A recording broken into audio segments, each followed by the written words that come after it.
বলছেন ওয়াসারিউ ইলা মাগফিরাতিম মির রাব্বিকুম ওয়া জান্নাতিন আরদুহাস সামাওয়াতু ওয়াল আরদ ওয়া'ইদ্দাত লিল মুত্তাকিন। আল্লাহ রাব্বুল আলামিন বলছেন, ও আমার বান্দারা, তোমরা আমি আল্লাহর ক্ষমার দিকে প্রতিযোগিতামূলক দৌড়াও, প্রতিযোগিতা করো। তোমরা ভালো কাজের প্রতিযোগিতা করো, তোমরা ওই রাস্তার প্রতিযোগিতা করো যে রাস্তায় গেলে আল্লাহর ক্ষমা তোমাদের নসিবে হবে, আল্লাহর ক্ষমা পাওয়া যাবে। তোমরা সেই রাস্তায় দৌড়াও, তোমরা ওই রাস্তায় দৌড়াও যে রাস্তাটা গিয়েছে জান্নাতের দিকে, আর যে জান্নাতের বিশালতা আকাশ এবং জমিনের সমান। এজন্য আমাদের দৌড়াতে হবে আল্লাহর ক্ষমার দিকে। দুনিয়ার ক্ষণস্থায়ী জীবনটা হেলায় খেলায় শেষ করা যাবে না। দুনিয়ার এই জীবনটা ইসলামের পক্ষে কাজে লাগাতে হবে, ইসলামের সাথে থাকতে হবে, আর এই কোরআন নিয়ে বেঁচে থাকতে হবে, কোরআন নিয়েই চলে যেতে হবে। এই জন্য কোরআনের পক্ষে থাকা দরকার আছে না নাই? আছে। ইসলামের পক্ষে থাকতে হবে। আল্লাহ রাব্বুল আলামিন বলছেন, ইন্নাদ-দীনা ইনদাল্লাহিল ইসলাম। আমি আল্লাহর কাছে মনোনীত দিনের নাম হচ্ছে ইসলাম। আর এই ইসলাম নামক দিনটা আমি রাব্বুল আলামিন আমার নবী বিশ্ব নবী মুহাম্মদুর রাসূলুল্লাহ সাল্লাল্লাহু আলাইহি ওয়াসাল্লামকে আমি আমার নিজের খুশি হিসেবে আমি খুশি হয়ে আমার বিশ্ব নবীকে, আমার নবী মুহাম্মদুর রাসূলুল্লাহ সাল্লাল্লাহু আলাইহি ওয়াসাল্লামকে এই দিনটা উপহার দিয়েছি। আর এই দিনের বিজয় আমি রাব্বুল আলামিন দান করব। আল্লাহ রাব্বুল আলামিন বলছেন, ওয়ালা তাহিনু ওয়ালা তাহজানু ওয়া আনতুমুল আ'লাউনা ইন কুনতুম মুমিনিন। তোমাদের কোনো ভয় নেই, তোমাদের কোনো চিন্তা নেই, তোমরা যদি মুমিন হতে পারো আমি রাব্বুল আলামিন তোমাদের বিজয় দান করব। এজন্য এই দিনের পক্ষে থাকতে হবে, দিনের কাজ করতে হবে, দাওয়াতি কাজ করতে হবে। বিশ্বনবী বলছেন, বাল্লিগু আন্নী ওয়ালাউ আয়াতান। আমি বিশ্বনবীর পক্ষ থেকে তোমরা যদি একটা কথাও জানো, তাই তোমরা ওই কথাটা মানুষের মাঝে ছড়িয়ে দাও। এই জন্য এই দিনের বিজয়টা আল্লাহ রাব্বুল আলামিন দিবেন। কোন মানুষ এই দিনের আলো নিভাতে পারবে না, মানুষ এই দিনের আলো নিভাতে পারবে না। আল্লাহ রাব্বুল আলামিন বলছেন, ইউরিদুনা লিইউতফিউ নূরাল্লাহি বিআফওয়াহিহিম ওয়াল্লাহু মুতিম্মু নূরিহি ওয়ালাউ কারিহাল কাফিরুন। অনেক কাফেররা আছে যারা আমি আল্লাহর কোরআনের আলোটাকে ফু দিয়ে নিভিয়ে দিতে চাই, কিন্তু তারা পারবে না। আমি আল্লাহর আলোটা কেউ নিভিয়ে দিতে পারবে না। আমি আল্লাহর এই ইসলাম নামক আলোটা আমি রাব্বুল আলামিন নিভাতে দিব না। আমি রাব্বুল আলামিন এই ইসলামটাকে জ্বালিয়ে দিব। এই জন্য ইসলামের সাথে থাকতে হবে। যে রাস্তায় দৌড়ালে আমাদের গুনাহগুলো মাফ হবে, যে রাস্তায় দৌড়ালে আমাদের যে আমলের দিকে আমল করলে আমরা জান্নাত পাবো, সেই আমলগুলো করতে হবে। আল্লাহ রাব্বুল আলামিন বলছেন, তোমরা দৌড়াও, ওয়াসারিউ ইলা মাগফিরাতিম মির রাব্বিকুম ওয়া জান্নাতিন আরদুহাস সামাওয়াতু ওয়াল আরদু ওয়া'ইদ্দাত লিল মুত্তাকিন। তোমরা ছোট সেই জান্নাতের দিকে, তোমরা ছোট সেই ক্ষমার দিকে, যে জান্নাতের দিকে, যে জান্নাতের বিশালতা আরদুহাস সামাওয়াতু ওয়াল আরদ, যে জান্নাতের বিশালতা আকাশ এবং জমিনের সমান, ওয়া'ইদ্দাত লিল মুত্তাকিন। আর এই জান্নাত আমি রাব্বুল আলামিন তৈরি করেছি মুত্তাকি বান্দাদের জন্য। এই জন্য এই জান্নাতটা আল্লাহ বানিয়েছেন যারা মুত্তাকি, এদের জন্য। এজন্য আমাদের মুত্তাকি হওয়ার দরকার আছে না? আছে। যদি মুত্তাকি হতে পারি, জান্নাতটা কাদের জন্য বানিয়েছেন আল্লাহ? মুত্তাকি বান্দাদের জন্য। এজন্য মুত্তাকি হতে হবে। কোরআনের একটা বাচন ভঙ্গি, একটা বর্ণনা ভঙ্গি আল্লাহ রাব্বুল আলামিন কোরআনের যেখানেই মুমিনের কথা বলেছেন সেখানে মুমিনের ধারাবাহিক ভাবে কিছু বর্ণনা দিয়েছেন। মুমিন কারা? যেখানে আল্লাহ রাব্বুল আলামিন কাফেরের কথা বলেছেন সেখানে কাফেরের ধারাবাহিক বর্ণনা দিয়েছেন। যেখানে আল্লাহ রাব্বুল আলামিন মুনাফিক এদের কিছু বর্ণনা দিয়েছেন, যারা মুত্তাকি এদেরও কিছু বর্ণনা আল্লাহ রাব্বুল আলামিন সূরা বাকারার শুরুতেই দিয়েছেন। এজন্য আসুন আমরা সরাসরি কোরআন থেকে কথা শুনি, কারণ কোরআন থেকে কথা শুনলে কোনো গোজামিল নাই। বিশ্বনবী বলছেন মান ক্বালা বিহি সাদাকা, যে কোরআন দিয়ে কথা বলে সে সত্য কথা বলে। ওমান হাকামা বিহি আদিলা, যে কোরআন দিয়ে বিচার ফায়সালা করে সে সত্য বিচার করে। এই জন্য কোরআনের বিচার যেখানে থাকবে না সেখানে মানুষ সত্য বিচার পাচ্ছে না। যেখানে কোরআন দিয়ে বিচার হবে মানুষ সেখানেই সত্য বিচার পাবে।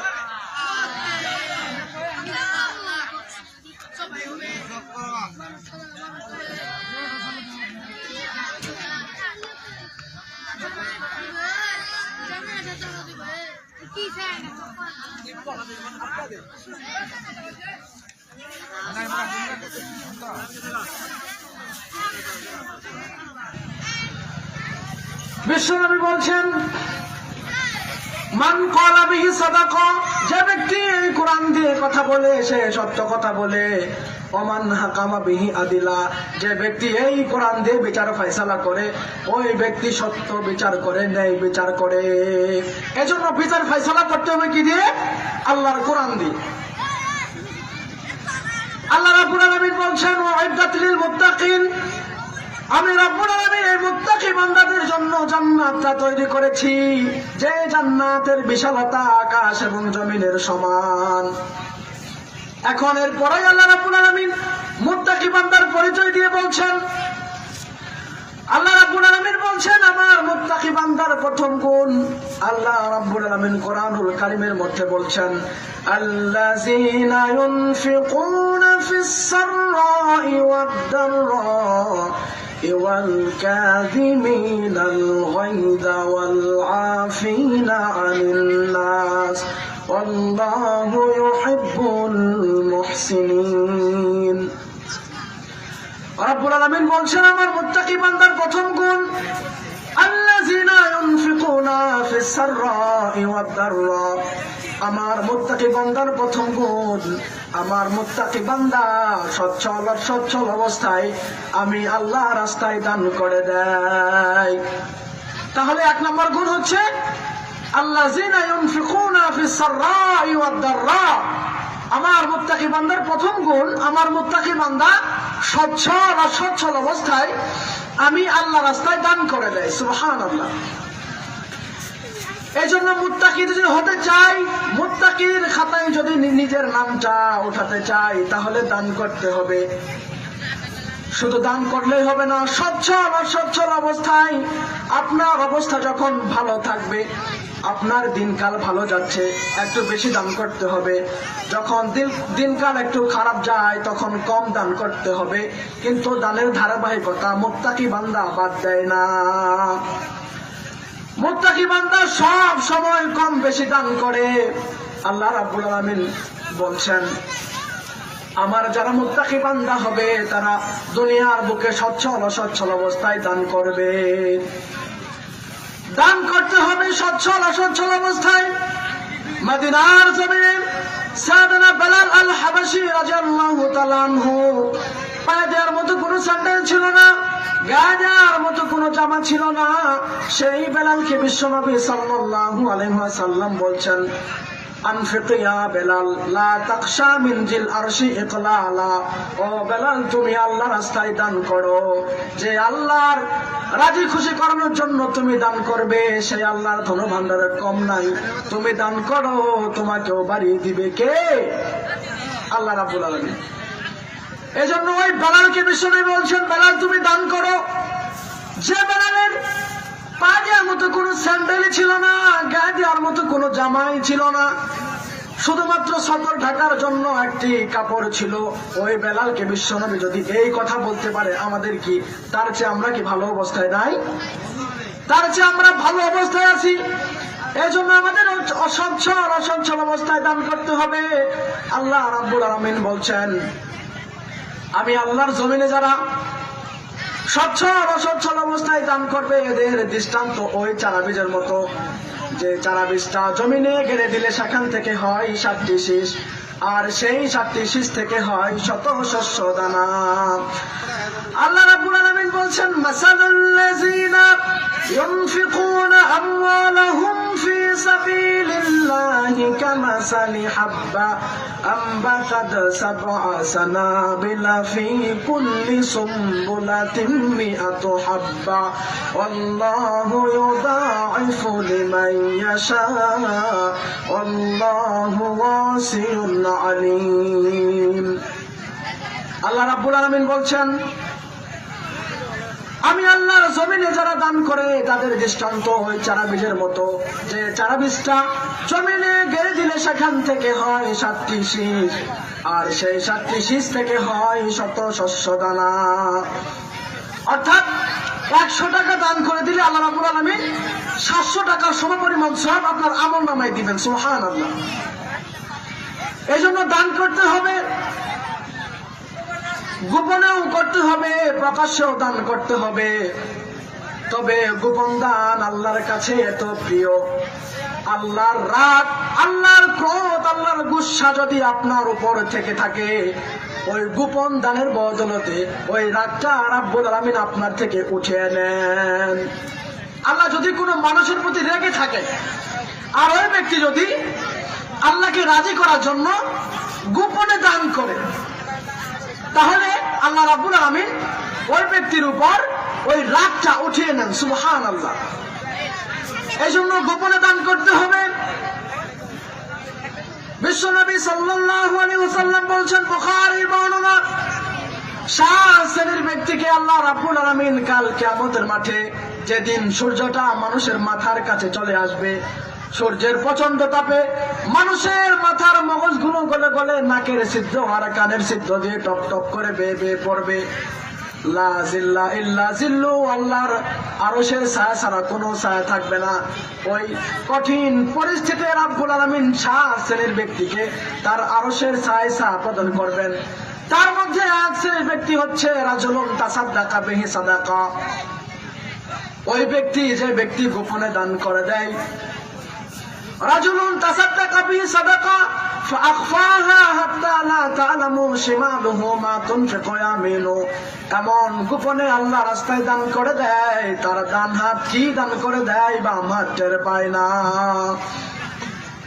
এমন গোপনে আল্লাহ রাস্তায় দান করতে হবে। তাহলে কি পাবেন কাল কিয়ামতের মাঠে, যেদিন লা জিল্লা ইল্লা জিল্লু, আল্লাহর আরশের ছায়া ছাড়া আর কোনো ছায়া থাকবে না, সেদিন আল্লাহ রাব্বুল আলামিন ওই গোপন দানকারী ব্যক্তিকে আরশের ছায়া প্রদান করবেন। এই জন্য দান করতে হবে কার রাস্তায়? আল্লাহ রাস্তায়। প্রকাশ্যেও দান করতে হবে, গোপনেও দান করতে হবে। রাজি আছেন ইনশাআল্লাহ? তার মানে আল্লাহ রাব্বুল আলামিন বলছেন, আমার মুত্তাকি বান্দার প্রথম গুণ আল্লাযিনা ইউনফিকুনা ফিস সাররাই ওয়াদ দাররা, আমার মুত্তাকি বান্দার প্রথম গুণ, আমার মুত্তাকি বান্দা আল্লাহ রাস্তায় সচ্ছল অসচ্ছল অবস্থায় দান করে। 1 নম্বর গুণ চলে গেল। এরপর আল্লাহ রাব্বুল আলামিন বলছেন, আমার মুত্তাকি বান্দা, আমার জমিনে যারা আমার মুত্তাকি বান্দা হবে, তাদের দ্বিতীয় পরিচয় হচ্ছে ওয়াল কাযিমিনাল গায়জ, আমার মুত্তাকি বান্দা তাদের রাগটাকে সংবরণ করে রাখবে। আমার মুত্তাকি বান্দা রেগে যাবে না, রাগ যদি উঠে যায় তারা রাগটাকে কন্ট্রোল করবে। দুনিয়ার বুকে যারা আমার মুত্তাকি বান্দা, তাদের গুণটা থাকতে হবে, তারা রেগে গেলেও রাগটা দমন করে রাখবে। এজন্য যদি মুত্তাকি হতে চায়, রাগ দমন করতে হবে। এমন কোন পৃথিবীতে মানুষ নাই যে ব্যক্তির রাগ আল্লাহ রাব্বুল আলামিন দেন নাই, কিন্তু রাগটা যে কন্ট্রোল করতে পারে সে হচ্ছে প্রকৃত রাগী, প্রকৃত মুমিন। আল্লাহ রাসূল সাল্লাল্লাহু আলাইহি ওয়াসাল্লামের কাছে এক সাহাবা এসে বললেন, আউসিনি ইয়া রাসূলুল্লাহ, ইয়া রাসূলুল্লাহ আমাকে কিছু নসিহত দেন। বিশ্বনবী সাল্লাল্লাহু আলাইহি ওয়াসাল্লাম বলছেন, লা তাগদাব, ও সাহাবা তুমি রেগে যেও না। সাহাবা আবার জিজ্ঞেস করছে, ইয়া রাসূলুল্লাহ আমাকে আউসিনি, ইয়া রাসূলুল্লাহ আমাকে আরো কিছু নসিহত দেন। বিশ্বনবী দ্বিতীয়বারও বললেন, লা তাগদাব, তুমি রেগে যেও না। তৃতীয়বার সাহাবা যখন বলল, ইয়া রাসূলুল্লাহ আমাকে কিছু নসিহত দেন, বিশ্বনবী তখন বললেন, লা তাগদাব, ও সাহাবা তুমি রেগে যেও না। ফারাদ্দাদা মিরারান, যতবার সাহাবা বিশ্বনবীকে বলতে লাগলেন, ইয়া রাসূলুল্লাহ আমাকে আরো কিছু নসিহত দেন, বিশ্বনবী ততবার ওই সাহাবাকে বললেন, ও সাহাবা তুমি রেগে যেও না। এই জন্য রাগা যাবে না। আল্লাহ রাসূল সাল্লাল্লাহু আলাইহি সাল্লাম বলছেন, এই রাগটা হচ্ছে শয়তানের পক্ষ থেকে। ইন্নাশ শাইতানু খুলিকা মিনান নার, শয়তানকে বানানো হয়েছে আগুন দ্বারা, শয়তানকে বানানো হয়েছে আগুন দিয়ে। আর এই রাগটা আসে শয়তানের পক্ষ থেকে। আর যখন তোমাদের কোনো ব্যক্তির রাগ এসে যায়, আগুনের ভিতরে পানি দিলে যেমন আগুনটা নিভে যায়, তোমাদের কারো যদি রাগ এসে যায়, তোমরা ঠান্ডা পানি দিয়ে ওযু করে নাও, আল্লাহ রাব্বুল আলামিন তোমাদের রাগটা কমিয়ে দিবে। সুবহানাল্লাহ। এজন্য বিশ্বনবীর এই পদ্ধতিটা ফলো করতে হবে রাগ কমানোর জন্য। রাগ যদি এসে যায় তাহলে ঠান্ডা পানি দিয়ে ওযু করতে হবে। আবার বিশ্বনবী সাল্লাল্লাহু আলাইহি ওয়াসাল্লাম বলছেন, ওই ব্যক্তি বড় বীরবল নয় যে ব্যক্তি মানুষকে যুদ্ধ করে মানুষের সঙ্গে কুস্তি খেলে জমিনে দাবিয়ে দিল, সে বড় বীরবল নয়, সে বীরবল হতে পারে না। ওই ব্যক্তি বীরবল যে ব্যক্তি রাগের সময় তার রাগটা কন্ট্রোল করলো, সেই হচ্ছে প্রকৃত বীর। এজন্যই রাগা যাবে না, রাগ দমন করতে হবে। বিশ্বনবী সাল্লাল্লাহু আলাইহি ওয়াসাল্লাম রাগ করতেন, কিন্তু বিশ্বনবী সাল্লাল্লাহু আলাইহি ওয়াসাল্লাম কখন রাগ করতেন? আল্লাহর জমিনে আল্লাহর বিধান যখন লঙ্ঘিত হতো, তখন এই মহামানব বিশ্বনবী হযরত মুহাম্মদ সাল্লাল্লাহু আলাইহি ওয়াসাল্লাম রেগে যেতেন। এমনি এমনি রাখতেন না। মক্কার জমিনে বিশ্বনবী সাল্লাল্লাহু আলাইহি ওয়াসাল্লামের উপর উটের পচা নারী ভুঁড়ি নামাজরত অবস্থায় চাপিয়ে দেওয়া হতো। এরপরও বিশ্বনবী কারোর প্রতি রাগেন নাই। অনেক নির্যাতন সহ্য করেছেন, কিন্তু বিশ্বনবী কখনো রাগেন নাই। রেগেছেন কখন? আল্লাহর জমিনে আল্লাহর আইন যখন লঙ্ঘিত হতো, তখন বিশ্বনবী সাল্লাল্লাহু আলাইহি ওয়াসাল্লাম রেগে যেতেন। এজন্যই মুমিনের করণীয় হচ্ছে, যদি রাগতেই হয় ইসলামের জন্য রাখতে হবে, যদি রাগ দমন করতেই হয় ইসলামের জন্য রাগ দমন করতে হবে। বিশ্বনবী ইসলামের জন্য রেগে যেতেন। ইসলামের বিধান যখন লঙ্ঘিত হতো, ইসলামের বিধান যখন মানুষ লঙ্ঘন করত, তখন বিশ্বনবী সেই জায়গায় রাগ করতেন। বানু মাখজুমিয়া গোত্রে, মদিনায় বানু মাখজুমিয়া গোত্রে এক নারী চুরিতে ধরা পড়লো। সাহাবারা দেখলো বিশ্বনবী সাল্লাল্লাহু আলাইহি ওয়াসাল্লাম চুরির বিধান কার্যকর করবেন, কারণ রাব্বুল আলামিন তার এই কুরআনুল কারীমের মধ্যে চুরির একটা বিধান অবতীর্ণ করে দিয়েছেন, আইন পাশ করে দিয়েছেন। সাহাবারা দেখলেন বিশ্বনবী যদি এই মদিনার জমিনে এই চুরির বিধানটা কার্যকর করতে যায়, মদিনার কেবলমাত্র এসে আমরা অবস্থান করেছি, তেমন অবস্থান আমাদের হয় নাই, তেমন লোকজন আমাদের হয় নাই। বিশ্বনবী এখনই যদি এই কোরআনের আইনটা কার্যকর করে, তাহলে মানুষগুলো আমাদের প্রতি দাঙ্গা বাঁধাবে, মানুষ আমাদের প্রতি খেপে যাবে। আর যে মহিলাটা চুরিতে ধরা পড়েছে, সে কোনো ছোট পরিবারের কোনো মহিলা নয়, সম্ভ্রান্ত পরিবারের মহিলা চুরিতে ধরা পড়েছে। কেউ যে বিশ্বনবী সাল্লাল্লাহু আলাইহি ওয়াসাল্লামের কাছে যে সাহস পায় না, ইয়া রাসূলুল্লাহ এই মহিলার চুরির বিধান আপনি কার্যকর করিয়েন না, কোন সাহাবাই বিশ্বনবীর কাছে যে বলতে পারে না। এক সাহাবাকে বিশ্বনবী অত্যন্ত ভালোবাসতেন, ওসামা বিন যায়েদ রাদিয়াল্লাহু তাআলা আনহুকে। ওসামা রাদিয়াল্লাহু তাআলা আনহুকে বিশ্বনবী অনেক ভালোবাসতেন। সাহাবারা বলল, ওসামা তুমি যাও বিশ্বনবী সাল্লাল্লাহু আলাইহি ওয়াসাল্লামের কাছে যে বলো, ইয়া রাসূলুল্লাহ সমস্ত সাহাবার মতামতকে কেন্দ্র করে এই মেয়ের হাত আপনি কেটে দিয়েন না। এই কথাটা বলার পরে বিশ্বনবী সাল্লাল্লাহু আলাইহি সাল্লাম রেগে গেলেন, কারণ এখানে আল্লাহর বিধান লঙ্ঘিত হচ্ছে। ওসামাকে বলেন, ওসামা তুমি কি জানো না এটা আল্লাহর বিধান, আল্লাহর আইন? তুমি আল্লাহর বিধান কার্যকর করার জন্য, কার্যকর যেন না হয় এই সুপারিশ করছো আমার কাছে। বিশ্বনবী সাল্লাল্লাহু আলাইহি সাল্লামের মুখটা আগুনের গোলার মতো লাল হয়ে গেল, রাগে বিশ্বনবী গড়গড় করতে লাগলেন। কারণ এই বিধানটা আল্লাহ রাব্বুল আলামিন দিয়েছেন। চুরির বিধান কে দিয়েছেন বলেন? চুরির বিধান কে দিয়েছেন? আল্লাহ।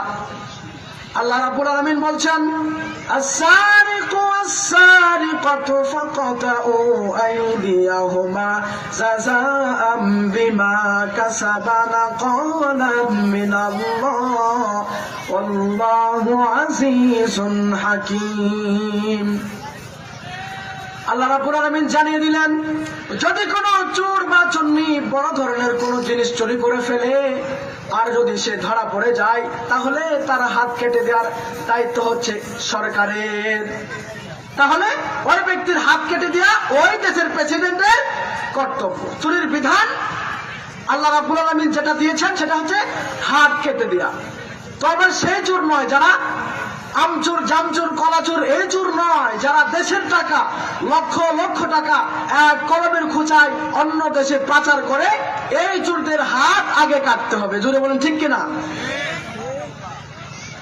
এই চোরদের হাত কাটতে হবে।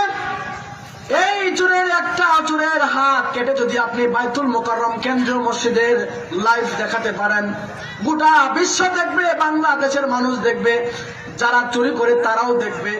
একটা বিধান যদি কার্যকরী হয়, কোন চোর সাহস পাবে চুরি করতে পাবে না। এই জন্য বিশ্বনবী বলছেন, অমান হাকামা বিহি আদিলা, যারা এই কোরআন দিয়ে বিচার ফয়সালা করে তারা নেই বিচার করে। আর আপনি বিশ্বের যেখানে তাকে দেখেন, এই কোরআন দিয়ে যেখানে বিচার ফয়সালা হচ্ছে না, সেখানে নেই বিচার মানুষ পাচ্ছে না। আল্লাহর জমিনে যেদিন এই দিনটা কায়েম হয়ে যাবে, ইসলামটা যেদিন বিজয় শক্তি হবে, কোরআনটা যেদিন বিশ্বনবী সাল্লাল্লাহু আলাইহি ওয়াসাল্লাম আল্লাহর কাছে যেভাবে চেয়েছিলেন, মিল্লাদুনকা সুলতানান নাসীরা, আল্লাহ রাব্বুল আলামিন সূরা বানী ইসরাঈল ৮০ নম্বর আয়াতে বলছেন, নবী আপনি আমার কাছে চান, আমার কাছে আপনি চান, আল্লাহ আপনি আমাকে একটি রাষ্ট্রীয় ক্ষমতা দান করেন, যে রাষ্ট্রীয় ক্ষমতা পরিচালনা করার জন্য যথেষ্ট আল কোরআন। এই জন্য রাষ্ট্র ক্ষমতা পরিচালনা করার জন্য কি দরকার? আল্লাহর আইন দরকার। আল্লাহ রাব্বুল আলামিন এই আকাশটা তৈরি করেছেন, জমিনটা তৈরি করেছেন, আর এই জমিনে যদি কারো বিধান চালু করাই লাগে, আল্লাহর ছাড়া অন্য কোনো মানুষের বিধান চালু করা যাবে না। এই জন্য বিশ্বনবী এই জায়গাগুলোতে রাগ করতেন, যখন আল্লাহর জমিনে আল্লাহর বিধান যখন লঙ্ঘিত হতো, তখন বিশ্বনবী সাল্লাল্লাহু আলাইহি ওয়াসাল্লাম রেগে যেতেন। এজন্যই